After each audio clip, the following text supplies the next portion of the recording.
بسم اللہ الرحمن الرحیم۔ السلام علیکم ورحمۃ اللہ وبرکاتہ۔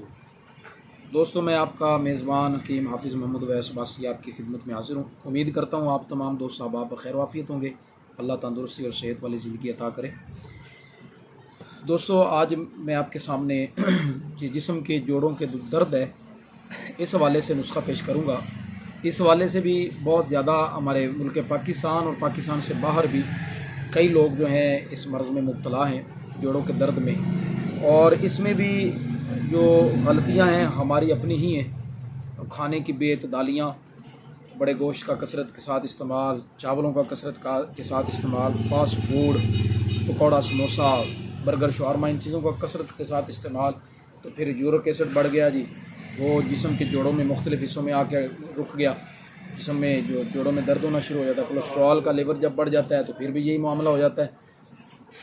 تو دوستو، اس حوالے سے ہم آپ کے سامنے انشاءاللہ تعالیٰ ایک سمجھ لیں گولیوں کا نسخہ آپ کے سامنے پیش کریں گے، جس سے انشاءاللہ تعالیٰ جسم کے درد، جوڑوں کے جو درد ہے اس سے انشاءاللہ آپ کو بہترین افاقہ ہوگا۔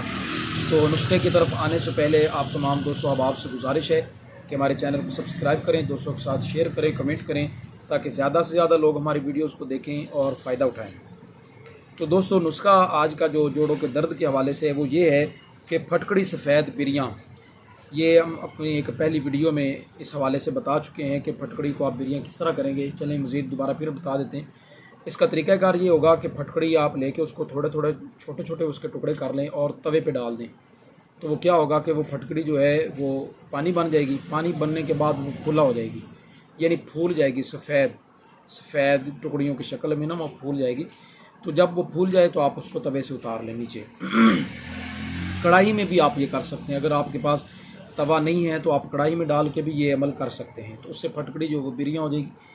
بہرحال یہ مختصر آپ کو میں نے بتا دیا طریقہ پھٹکڑی بریاں کرنے کا۔ تو پھٹکڑی بریاں جو ہے وہ 10 گرام آپ لیں گے، اور سرنجا شیریں یعنی میٹھی سرنجا جو ہے وہ آپ لیں گے 30 گرام، اور گوند ککر 1.5 گرام لیں گے۔ اب ان تینوں دوائیوں کو آپ آپس میں ملا لیں، مکس کر لیں، کوٹ لیں۔ کوٹنے کے بعد جب آپ اس کا سکوٹ کر لیں گے، اس کے بعد ہلکا سا پانی آپ اس میں ڈالیں گے، اور پانی اتنا ڈال لیں کہ یہ مطلب گولی بننے کے قابل ہو جائے۔ چنے کے برابر آپ اس کی گولیاں بنا لیں۔ جب گولیاں آپ تیار کر لیں تو آپ اس کو سائے میں رکھ کے خشک کر لیں، کیونکہ اگر خشک آپ نہیں کریں گے، اسی طرح اگر آپ نے کسی ڈبیا میں ڈال دی یا کسی جار میں ڈال دی تو وہ سب آپس میں مل جائیں گی، وہ گولی ٹوٹ جائے گی۔ تو آپ اس کو چھاؤں میں رکھ کے جو ہے وہ خشک لازمی کر لیں، تاکہ پھر گولی استعمال کرنے میں بھی جو ہے نا وہ آسانی رہے۔ تو اب جب آپ دیکھیں کہ یہ خشک ہو گئی ہیں تو 1 گولی صبح، 1 گولی دوپہر کے وقت، اور 1 گولی شام کے وقت سادہ پانی کے ساتھ استعمال کریں، اور ساتھ پرہیز لازمی رکھیں ٹھنڈی چیزوں کے ساتھ۔ یہ بوتل، یہ Coca Cola, Pepsi, Mirinda, sprite, فلاں فلاں فلاں، ان بوتلوں سے لازمی پرہیز کریں۔ یہ بھی آج کل لوگوں کو جو مریض بنا رہی ان سے پرہیز کریں۔ باقی جو چیزیں آپ کو پہلے بتائیں ان سے پرہیز کریں، چاولوں سے پرہیز کریں، بڑے گوشت سے پرہیز کریں، تیز مرچ مسالہ جو ہے اس سے پرہیز کریں۔ تو ساتھ ہی آپ گولی استعمال کریں صبح، دوپہر، شام۔ انشاءاللہ تعالیٰ اللہ تعالیٰ نے چاہا تو یہ جوڑوں کا درد کا جو مسئلہ ہے وہ حل ہو جائے گا۔ اپنی دعاؤں میں ہمیں یاد رکھیں۔ ویڈیوز اچھی لگیں تو کمنٹ کریں، لائک کریں اور شیئر کریں، تاکہ مخلوق خدا فائدہ اٹھائے۔ السلام علیکم ورحمۃ اللہ وبرکاتہ۔